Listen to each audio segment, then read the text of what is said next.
So tell me about your Olympic experience. What was that like? Actually being around the trainers, the camps, the other athletes. What was it like? I guess because when I was younger, I got a lot of youth experience and junior experience. So I went to the Youth Olympics and I seen a lot like overseas tournaments, and I guess the Youth Olympics didn't really prepare me for the Olympics. So I didn't really have a super great Rio experience.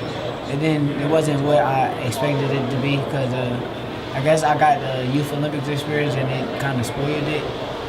But it was a cool experience, like fighting wise. But I ain't really enjoy it that much because I fought the whole tournament, and by the time the tournament was over, it was time to go. Like as soon as I had to fight the last day, and the next day I had to leave. What would you say you learned from that experience? I just learned not to take nothing for granted and always stay focused. But I feel like that experience made me a lot more hungrier and made me the person I am right now. What was the biggest adjustment you had to make from going from the amateurs to the pros? The biggest adjustment, as far as conditioning, weightlifting, I always had great condition. I always been in good shape, and as an amateur, I always could do about 15 rounds sparring straight. Like, I do a lot of rounds of sparring, so I've always been that way, and I still could do that. So, and it wasn't really none. I always had a professional style. It wasn't really no big transition. It's just me getting comfortable as a professional. That's old school right there. 15 rounds, man. What actually makes you spar so many rounds? I guess when I'm in the ring, I hate getting out of the ring. Like, I don't like to be that fighter, and they like to do rotated sessions. I don't like to rotate. Oh, I do 3 rounds, sit for 2, get back in for. I don't like doing that stuff. So I complain to my coaches just to keep me back in the ring, just to keep me inside the ring. So I go a lot of rounds with a lot of different people. That's old school right there, man. Like, who are some of your influences in the game? Like old school that actually fought 15 rounders? Definitely Sugar Ray Leonard. Sugar Ray Leonard, he's one of the best to do it. Pernell Whitaker, I don't think he fought 15 rounds, but he fought 12. But them guys are great influences on my career also. What was it like sparring with Vasily Lomachenko? It was amazing. I learned a lot. Lomachenko is a great fighter, and he showed me why he is who he is. What do you think it is that makes him what he is? If you had to take one thing. I feel like he's just hungry. He's just motivated, hungry. He's hungry for more. I feel like you could see the way he trains, his focus. Outside of boxing, it's like he's lived boxing. Like his everyday life, while he's in training camp, it seems like he go to three trainings a day before sparring. Like he's focused. 3 trainings per day, like weight, bags, and I guess running? He do strength and conditioning, I think, swimming. After swimming, he go to sparring, I guess a lot of stuff that he do, so you can tell he's focused. What would you say you learned most from that camp? My main lesson during that camp was for me to stay focused and forget everything outside of the ring and mainly just focus on boxing. My main focus needed to be on training. Whenever I got a fight coming up, training for my fight. Whenever I don't got a fight coming up, still training, always in the gym, and just stay boxing, like live boxing. Live boxing. Did he do any cool tricks while you were there? Like, I look at his Instagram, 1 minute he walking on his knuckles, then he flip coins and grab them all before they hit the ground. Did he do any? Nah, I didn't get to see none of it. I was only there for sparring. On the other time I was doing my own training, so I didn't really get to see none of what he was doing, but I see it on Instagram. It do look really cool. Yeah. So my question, how do you become so well adjusted? Because you're a very well-spoken young man, and I mean, like, you're thrown in the spotlight. You're fighting 4th fight, Madison Square Garden, you're traveling around the world. How do you stay so adjusted? You seem very grounded. I guess when I was younger, I did USA boxing, and I did a lot of training camps down there, and Julie Goldsticker. She was one of the PRs, and she used to have like a PR class teaching us how to talk, how to handle this type of situations. So I give credit to Miss Julie Goldsticker. She's my PR now also, but she helped me prepare for moments like this. So it's actually work. You actually have to work at it. Yeah, basically. What advice would you give to a up-and-coming amateur that's about to turn pro?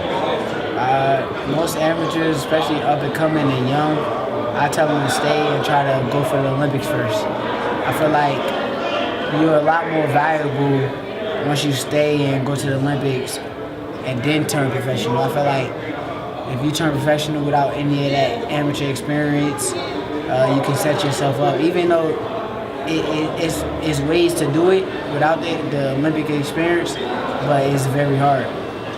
Very hard. Yeah, speaking of valuable, when you came out and you were about to turn pro, you were very valuable. You had the money team after you, top rank after you. Were there offers from Golden Boy as well? Yeah. Golden Boy. What was behind the decision of going with top rank? Top rank was very professional, and it seemed like they appreciated me a lot more than certain other promoters. They was very, like, they was classy. Like, I sat down with them, everything was handled the right way, and it was very professional. Gave me the amount of money that I was looking for, and everything worked out well. And I'm glad that I'm with Top Rank, and I can't wait to keep performing for them. So what's the roadmap for Shakur Stevenson 2018? How many fights should we expect you to fight? I want to fight as much as possible. If they could give me 7, 8 fights next year. Damn, bro. Yes, I want to fight as much as possible. I'm in the gym 24/7, so if I'm in the gym 24/7, I need to be fighting 24/7. So. Are you with the team you started with? Yeah, I still got my amateur? grandfather, my coach, and my team is basically my family. I keep my family around me all the time. 24/7 fights. So 7 to 8 fights next year. Yeah. Wow. Why such a busy pace? Because I want to be fighting for a world title by the time of 2019. 2019. So in 2 years you want to fight for the world title. Are you going to stay at featherweight or? I don't know. I'm young. I'm growing. So if I get to 30, 35, I don't care. But right now I'm fighting featherweight and it's easy to make. So I'm going to stick to the weight class. So to fight featherweight, do you actually have to lose weight or are you walking around at your fighting weight? Nah, I got to lose weight. Really? Yeah. So not fight time, do you mind sharing what do you weigh? Right now, I probably like a good 129. You walk around at 129? Yeah, by now, I walk around at like 135. Oh, wow. Right now, I'm like 129. I got to weigh in tomorrow, so. Yeah. Have you sparred at 35 before or sparred 35 pounders? I spar a lot of big people. There's a kid in my gym, he's on the USA team.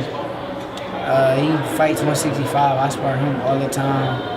Wow, you spar well, that's almost super middleweight. Yeah, he's like USA, been to world championships, and he got a good amount of international experience. But I spar him all the time. What's your philosophy behind boxing? I feel like boxing is 70% mental. I feel like I'm smarter than most of the fighters I get in the ring with. I feel like once I get in there and I realize that I'm smarter than the guy across from me, I feel like everything gonna take care of itself. Do you do any auxiliary things to help with boxing? You know how Lomu has the number boards. Some guys play chess. I've heard stories of like Muhammad Ali taking ballet class. Do you do any auxiliary things? We do some fun stuff, but I used to do a lot of that stuff. Like he had the little numbers up there. I used to have the numbers. Like we used to have a place that we go and do a lot of that stuff.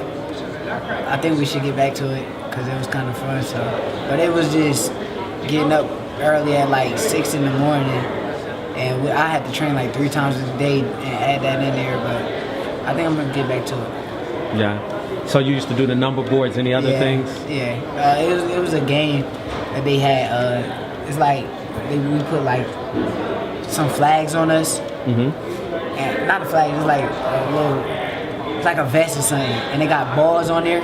It's like you boxing each other, and you gotta take off the balls, and whoever get all their balls off first, wins. So it's like you're hot. Yeah, like say me and you going Right. against each other, and you got a vest on and I got a vest on, and attached to it is like little balls. like Velcro. Yeah. And okay. Yeah, and I guess both of us is trying to take off the balls off of each other, basically. And that helps with speed, coordination. And I used to be the champion in my gym. Oh, really? I never heard of that one before. Did someone at the gym develop it, or is it? It's a coach named Ronald Sims. He bring it when we go to the thing with the numbers and stuff. So. Yeah. Cool. Thank you.